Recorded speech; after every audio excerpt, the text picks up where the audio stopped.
আসসালামু আলাইকুম। আজকে আলোচনা করব বিশ্বের সবচেয়ে হাই লেভেল ল্যাঙ্গুয়েজ নিয়ে, যার মধ্যে জাভা। জাভা একটি জনপ্রিয় ল্যাঙ্গুয়েজ যা ওয়েবসাইটের বিভিন্ন কার্যক্রম জাভা দিয়ে করা হয়। জাভা একটি শক্তিশালী আধুনিক প্রোগ্রাম ভাষা যা 1991 সালে সান মাইক্রো সিস্টেম জাভা প্রোগ্রামটি ভাষার সূচনা করেন। ইন্টারনেটের জন্য ব্যবহারিক সফটওয়্যার উন্নয়নে এ ভাষার ব্যবহার অতুলনীয়।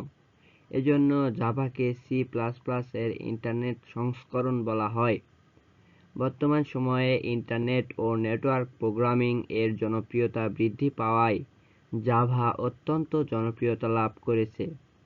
জাভা এর প্রধান বৈশিষ্ট্য হলো এটি একটি প্ল্যাটফর্মে কম্পাইল করে নিলে সেরকম অন্য যেকোনো প্ল্যাটফর্মে সরাসরি ব্যবহার করা যায়।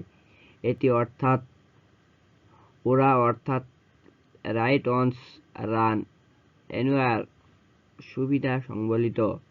জাভা স্ক্রিপ্ট ভিজুয়াল বেসিক স্ক্রিপ্টের ন্যায় ওয়েব পেজ উন্নয়নের সুবিধা প্রদান করে।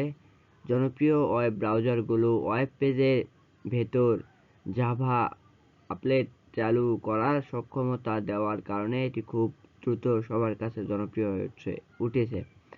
অর্থাৎ জাভা একটি জনপ্রিয় ল্যাঙ্গুয়েজ যা দিয়ে বিভিন্ন রকম প্ল্যাটফর্মে কাজ করা যায়, যা দিয়ে সহজেই কাজ করা যায়, এজন্য সকলের কাছে জনপ্রিয় হয়ে উঠেছে। এই ছিল আজকের এই জাভা নিয়ে ভিডিও। পরের ভিডিও দেখতে আমাদের সাথেই থাকুন। আসসালামু আলাইকুম।